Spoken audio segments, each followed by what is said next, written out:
All right, well, I just want to welcome Hanna Massad, a pastor from Gaza, today. And I am so grateful that you agreed to this interview because I understand the sensitivities of the situation. And I really, really appreciate that, you would take the time to be here and also to share and to help us gain more understanding of what's happening in actually in your hometown. Thank you, Nicole. It's great to be with you, and pray this will be blessing for people who's listening. Yeah, I agree. Amen. Well, I just first of all, can you tell us about yourself, about where you grew up? I think you grew up in Gaza, right? Yeah, grew up in Gaza. My parents belonged to the Greek Orthodox Church, but I got to know the Lord in personal way through the only evangelical church in the whole Gaza Strip, Gaza Baptist, and also I had the privilege to pastor that church where I got saved. I did that from 87 to 91, and then went to Bethlehem Bible College, and 91 went to Southern California for our seminary, and in 1999 returned back to the same church, and I joined the faculty of Bethlehem Bible College, and also pastored the church until '07. And but I continue to go to Gaza 3 times a year because Gaza is still in my heart, in spite of all the challenges. And it's been a blessing to continue to serve and to reflect God's love in Gaza, which is a very difficult place. Can you tell us a little bit about why you left? You mentioned 2007. 2007, our life became in danger because some militants wasn't very happy about who we are and what we do, and they about explosion in one of the places of the ministry, and so we evacuated, went to the West Bank, and then end up in Jordan, and where I pastored also Iraqi Christian congregation in Jordan. And by the way, I still continue when I go to Gaza, go to Jordan as well to minister to Iraqi Christian refugees in Jordan. Okay, now you mentioned being born into a Greek Orthodox family, and that now there's also evangelicals. But why don't you tell us a little bit about the population of Gaza? Like, how many people, how many are Christian, and the denominations and stuff like that? Sure. Yeah, Gaza, it's, as you know, it's a very small piece of land. It's about 30 miles long, 7 miles wide. It's considered one of the most populated area in the world. There's 2.3 million Muslims live in Gaza. The Christian community is less than 1,000. There are 3 churches in Gaza: Greek Orthodox, which consider one of the oldest churches in the world, and there is a Latin church, kind of a Catholic. And Gaza Baptist is the only evangelical church which started in 1954, which I had the privilege to pastor for more than 12 years. Okay, so now you're in the US, right? Yes. Okay, but you are in contact with people that are still in Gaza on a daily basis. Is that correct? Yeah, I still have relatives, yeah, almost on daily basis. And also every Sunday, actually, we have live Zoom with the church in Gaza, especially before the war. Mhm. Um, but now, because there's no electricity, they're not able to connect. But we have also Gazians from around the world who care about the church and the Christian community in Gaza. So we meet every Sunday from 9:30 Eastern time to 11 o'clock, as we continue to pray for peace and for the people in Gaza, but really for the whole region, because the Lord put love in our hearts, not only for our people. But when you have encounter with the Lord, you have love for everyone. So God put love and forgiveness in our hearts also for the Jewish people. And we continue to pray God will raise peacemakers in both sides to see an end of this very difficult conflict.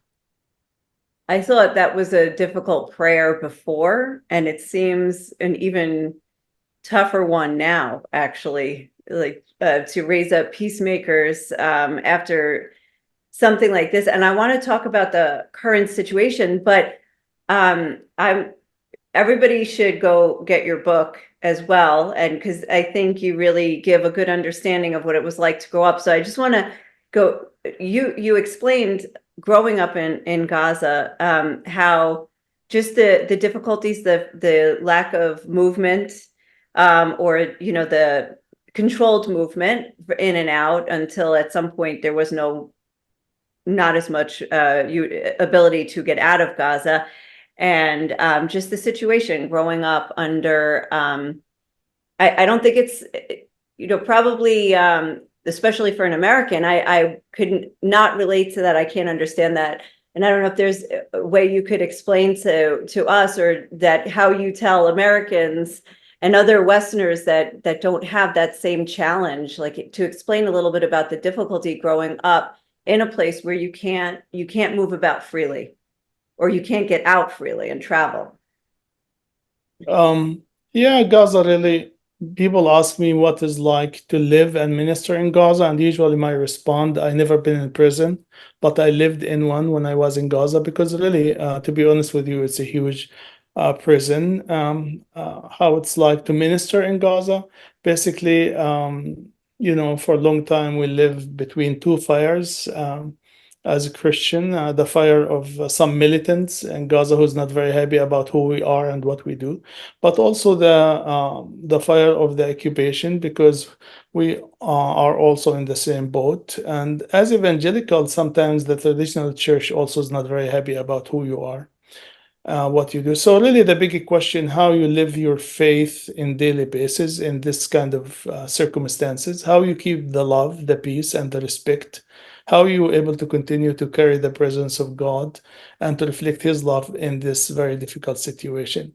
Even though it's very challenging situation, but it's really, this is where we're able to grow the most by the grace of God.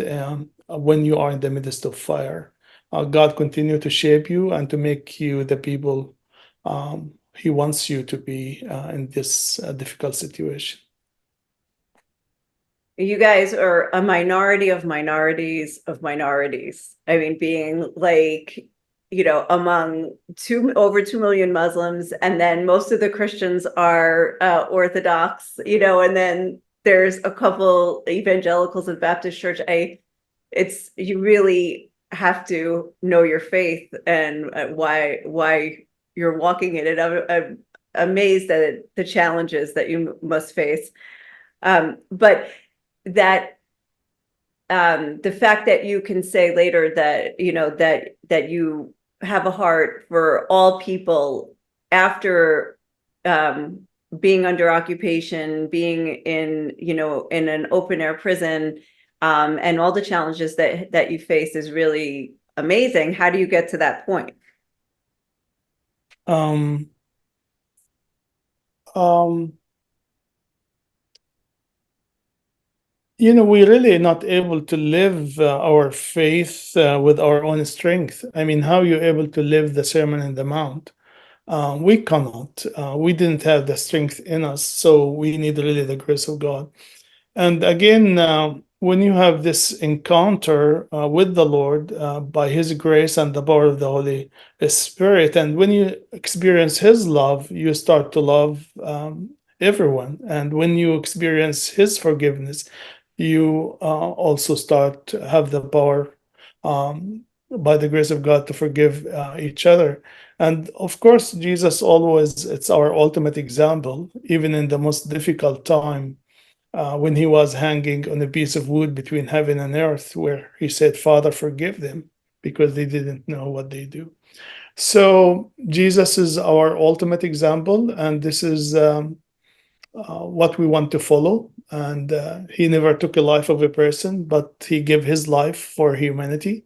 And this is the honor and the privilege the Lord gave all of us as his followers to continue to carry his presence and to reflect his love, even in one of the most difficult places you live under. Well, now I want to turn to the current situation. We're hearing that there's a possibility of officially declaring famine in about a month, just a month. And I know, from one of the reasons I reached out to you now, especially, is the testimonies and the reports that you're putting in your mails from your congregants and people that you know, who are going through a lot of things. There is hunger, right? And there's destruction. I would, if you would just tell us a little bit about what you're hearing from people you know that are there. Yeah, I mean, people they really didn't have enough food to continue to survive. For example, people in the churches, they didn't have meals. They have a meal from time to time, and they have bread from time to time, and canned food, and things become also very expensive. Even, they told me one single egg, it's uh, almost 10 shekel, just one single egg. Gosh. Um, but God helping us by His grace, be able to provide hot meals from time to time, and we're really very grateful for that. And it's not easy. For example, last time, a few weeks ago, a couple of weeks ago, they able to buy four sheep, and they slaughtered them, two sheep for each church. One, the Catholic Church have about 500 people living evacuated in that church, and the other church is about 350. So they able to find some food here and there. It's not easy to find it, but it's very expensive. But again, we're very grateful to provide winter clothes and grocery and helping in really in different ways to the Christian community who's going through tough times. Yeah, what can you tell us about the church, the situation of the church right now? Well, it's I mean, it's very difficult. It's a blessing for the Christian community able to evacuating these churches, but even they went to these churches because they thought it would be safe. But unfortunately, in the Greek Orthodox Church, in the beginning of the war, one of the building in the church compound been affected by bombing by the IDF, and the ceiling of one of the building collapsed, and 18 Christian been killed. One of them was my aunt, and also another two ladies.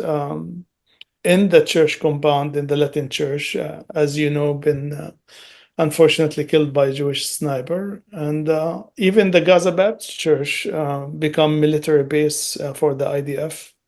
And there's a lot of damage in that, 5 floors building where we worship at Gaza Baptist Church. So there's no really safe place in Gaza, even not in the churches, unfortunately. So, and what about your family? Do you still have family there? You said your aunt passed, your aunt was killed. I'm really sorry to hear that. Do you have Yeah. other family? Yeah, I have cousins, relatives, extended family in Gaza. But even our own home, my parents, somewhere I grew up, 2 floors building with a piece of land, and it took my father 10 years to build it, and completely demolished, and it's just leveled. It just become a piece of land, and Oh it's my a God. lot of memories, a lot of emotions. But again, we're not able to comprehend and really understand what's happening, what's going on. But we trust God. He see it all and He know it all. And even though we're not able to understand right now, but we continue to trust in a good God, even in the darkest hour of our life. Yeah. Wow, that's really heavy. Um, the your home, the family house, was anybody killed when it was destroyed, when it was No, bombed? it was empty. I used to use the house even when I go visit Gaza, but for a while I wasn't able to. So Mhm. It's closed for a while, but it's been really difficult for our neighborhood as well. One of my neighbor in the same street, he told me, Hanna, eating food of the animals because there's not much food available. Again, we never went through something like this, and this is the difficult part, the collective punishment, which come on everybody. I never have a problem with Israel in any way or another, but in the same time, we see the collective punishment affecting so many people, as you know, many civilians, many children, and it's very tragic to say the least. So we hope this will end soon because it's not really good for anybody, either side. Do you know about the medical situation? Are people getting treatment at hospitals? Is there enough medicine? Or what about rescue efforts? Like if buildings that are bombed, do you know anything about that? It's very sad. I mean, the story is it's so depressing. Uh, Ilham, she's in her 80s.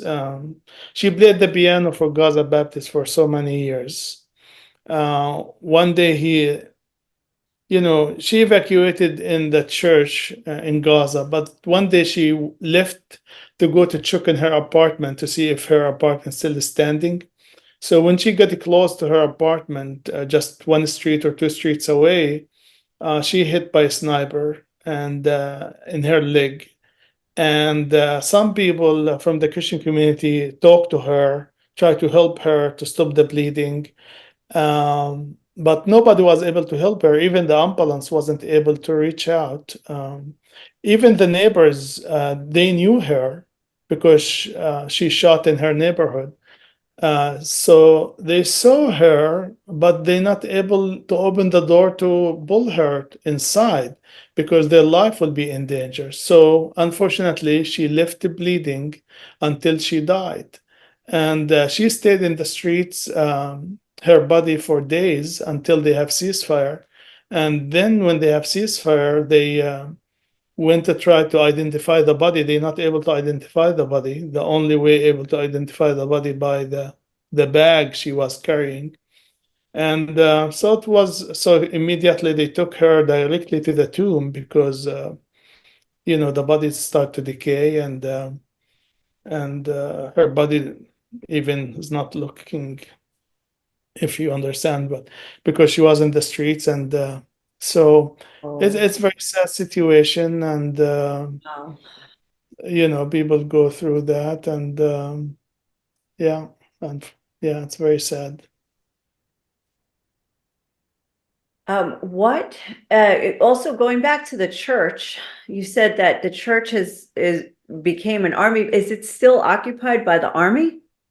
No, they left, but they used as military base for looks like maybe a few weeks, and there's, as I said, a lot of damage Mhm. because the five-floor building up on a hill, and the first two floor have the only Christian public library in the whole Gaza Strip for many years, and we worship in the top floor, and it's just very sad to see that image or the images of the church been dedicated for the ministry um, back in 2005, and Brother Andrew, who was the founder for Open Doors, came for that dedication, and God really blessed us to be able to build that church, and it was a miracle by itself because for the first time ever, Gaza Baptists have their own building outside of the Baptist hospital.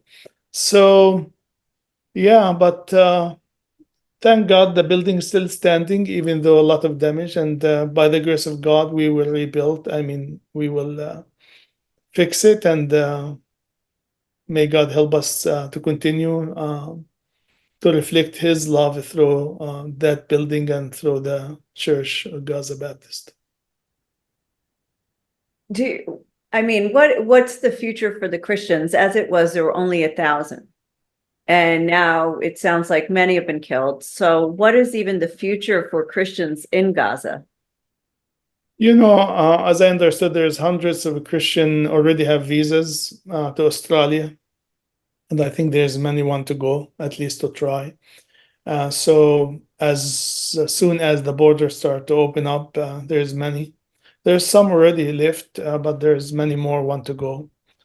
So it's hard really to know. Of course, I think the number of the Christian community will shrink, but well, we'll see. There will be big change. Gaza is never the same.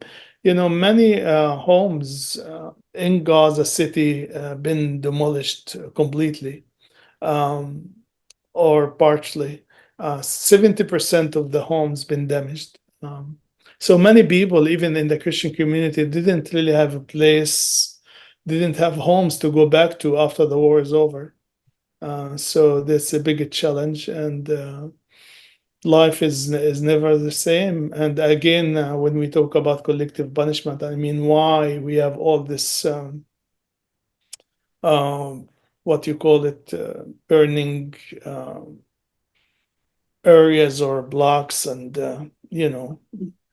a lot of damage. It's unbelievable. It's very sad. Usually I said, if you keep thinking about what's going on, either you become crazy or you become depressed, or it's really just the grace of God. It's sustaining us and helping us continue be able to focus.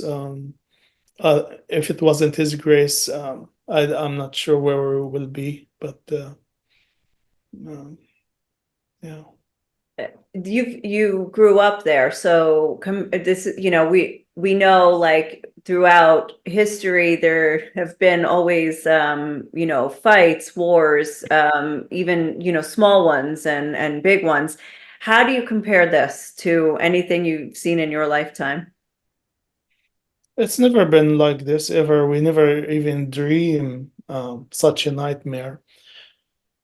But I think this what's happened when you leave problems unsolved for a long, long time. And this violence, unfortunately, will continue unless we not deal with the root of this conflict, with occupation. Because we continue just dealing with the symptoms of the problem. When a Jew kill a Palestinian or a Palestinian kill a Jew. So unless we deal with the root of this conflict, have security for Israel 100% in their own country, but also have a home for the Palestinian to live side by side, hopefully in harmony and respect. But again, when there's unfairness for a long time and there's things unsolved for a long time, unfortunately, this is what will happen when we leave things unsolved and just keep watching.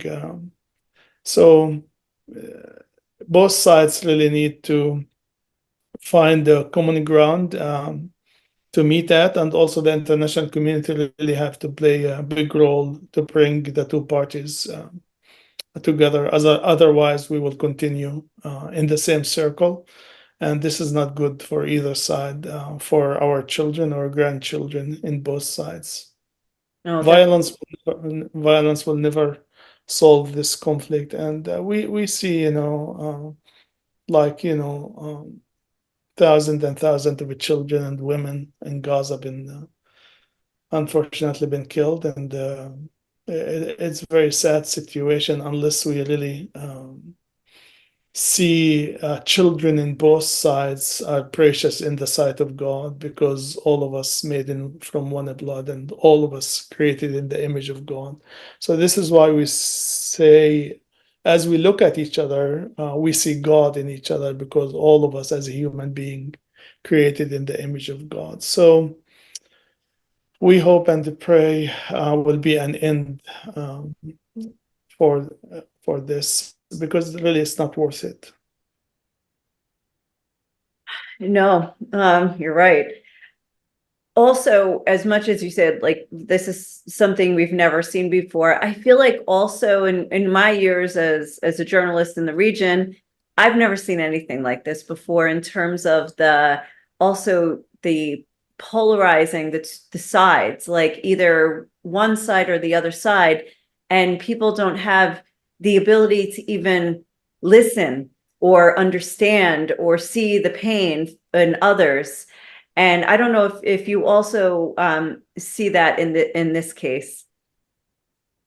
Yeah, I see people go too far in one side or to the other side, but it's really to have a balanced perspective, able to show the other side of the coin, because usually people focus on one side, but it's important to see the other side of the coin. I mean, for us, for my father's side of the story, in 1948, we lost a lot of land in Israel, and we have documents to approve it, but we're not able to do anything about it.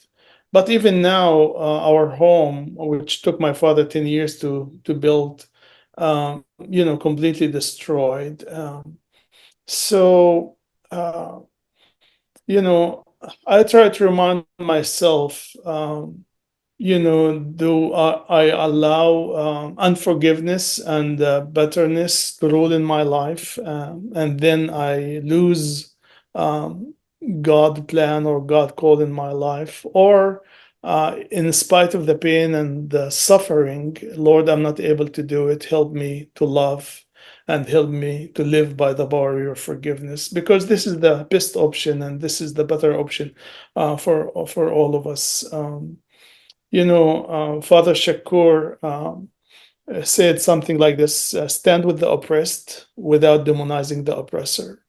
None of us is perfect. We hurt each other. As Palestinian, we hurt the Jewish people, and the Jewish people hurt us.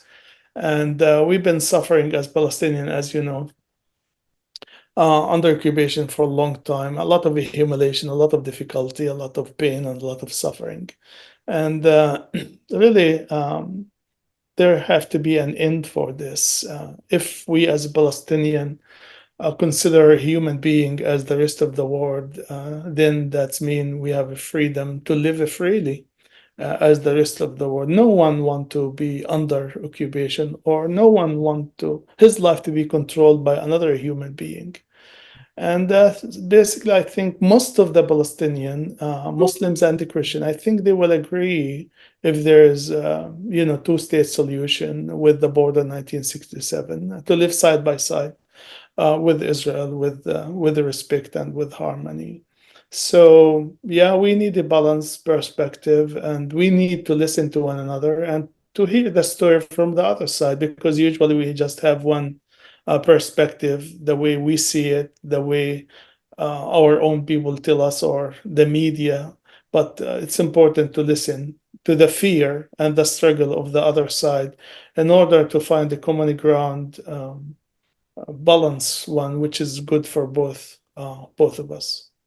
I- Well, I also wanted to ask because like it seems like the rhetoric, the hate is so high out there.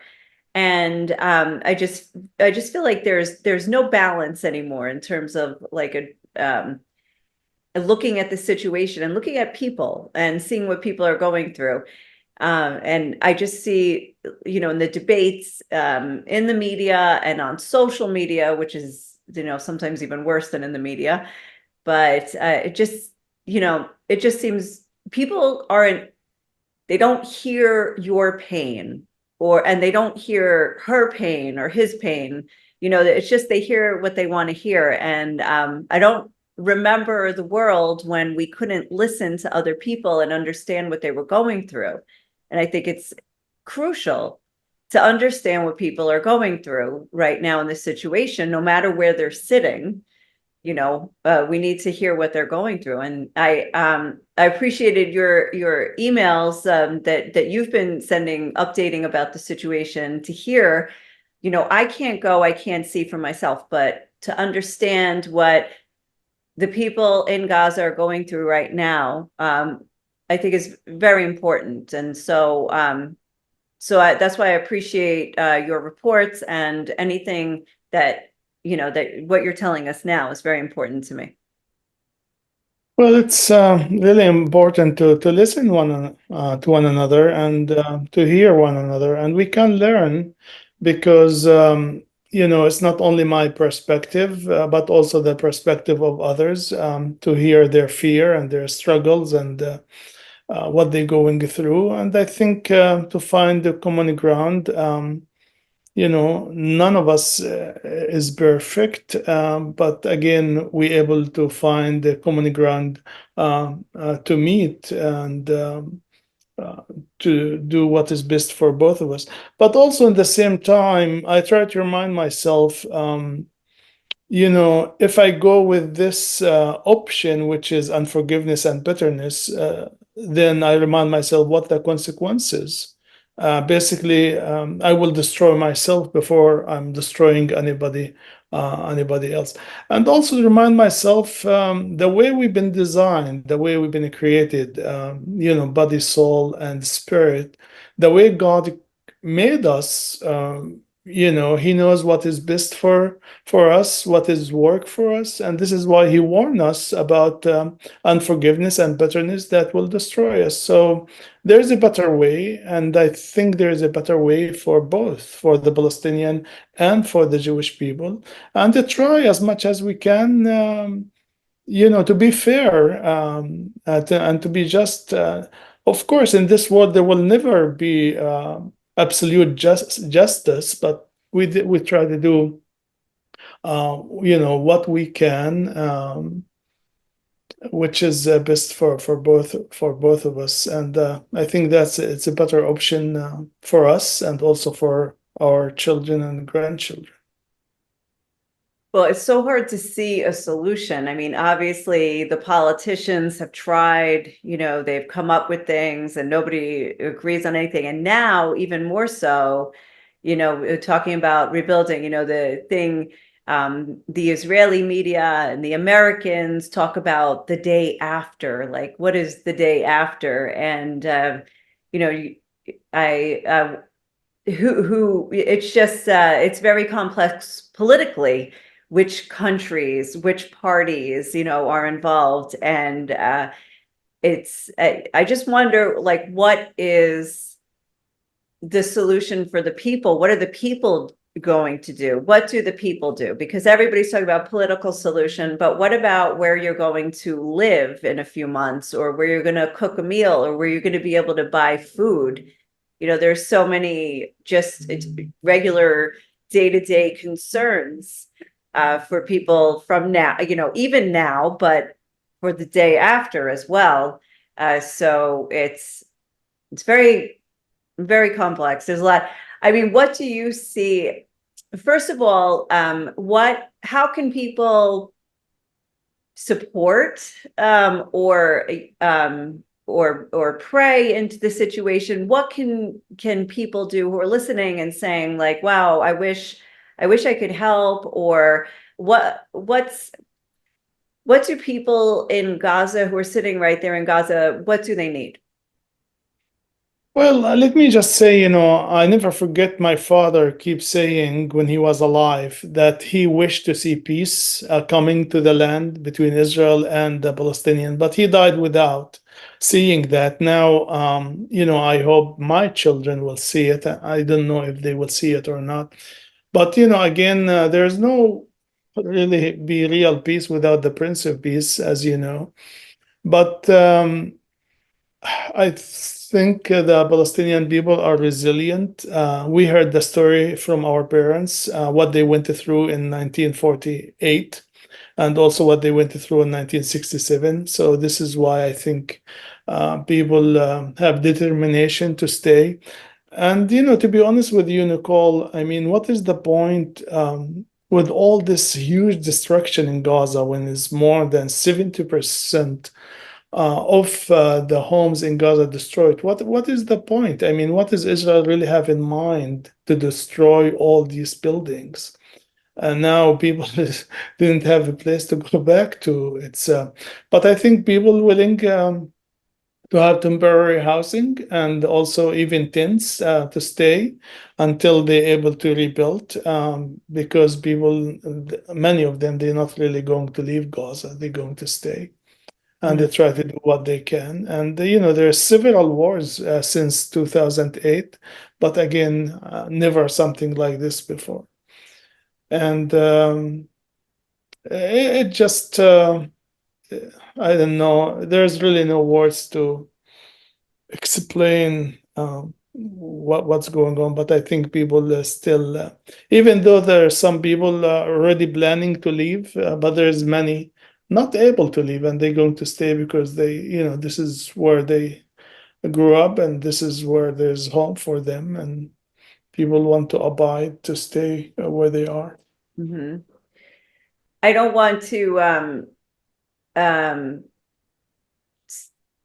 yeah, I understand the situation is sensitive. Of course, I can imagine how Israel would respond, to why they're taking down these buildings here or there, and of course, you see they're back in the north again, where they had left. So, instead of like, I don't want to go back and forth and explain. I think the or challenge or question or whatever, and just let it, you know the situation for the people is that they have no house. No matter why it's done, it was done. Now they have no house, and so that's, there's a lot of people who are homeless, displaced.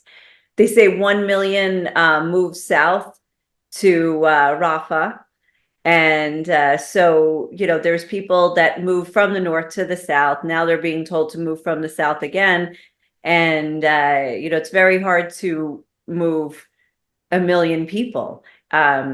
And the situation is it doesn't look like there's a solution anytime soon at the moment. So it looks like it's going to go on for a long time. Well, So it was very sad, I mean, yeah, moving people, especially if you have children, if you have disabled people. I mean, right. could the Jewish people imagine, God forbid, if they are in the same boat? If this is what happened to the Jewish people, moving back and forth, and it just, all these civilians. I mean, what's happened in October 7, of course, as a Christian, we not condone this in any way, but in the same time, as occupation, it's been there for a long, long time. And again, we will continue in this, as I said before, in this circle unless we deal with the root of this conflict. And I think it's about time to be just and to be fair, and try to find a solution, which is be good and a blessing for both sides. So, Mhm. Yeah, I think it's important for people to hear that as well, and so I hope that people have understanding and be able to hear and to understand more of where people, others are coming from. And so I think that's very important. um well, moving forward, I'm not going to ask what I mean, if you want to answer, what is the solution? well, it just, as I said, security for Israel, 100%. And I think this is possible, but also home for the Palestinian. Again, it's been a long time. We experienced a lot of humiliation. For me personally, as I go from one checkpoint to another, or using this airport or that airport, and it just people treat you not for who you are, they treat you for what you carry. And carrying the Palestinian passport for many years, and the humiliation, it should end. And even though now I have dual citizenship, which I'm grateful, US and also Palestinian, but again, hope two-state solution to live side by side. hopefully with harmony and just to be blessing for each other. And I think it's possible because from my own experience, the majority of the Palestinian, I think they will agree with two-state solution. They didn't want all the land. Uh, they want to live side by side with Israel. Well, a lot of healing has take place on for both people. And I hear what you're saying, the checkpoints, the passport, the control, yeah, I understand. So I think people should definitely get your book, Pastor from Gaza, right? That's the name of the book. Yeah, Okay. yeah, yeah. I Thank you. I have it on Kindle, so I don't have it in my hand. Yes. But I think you describe very well the situation, and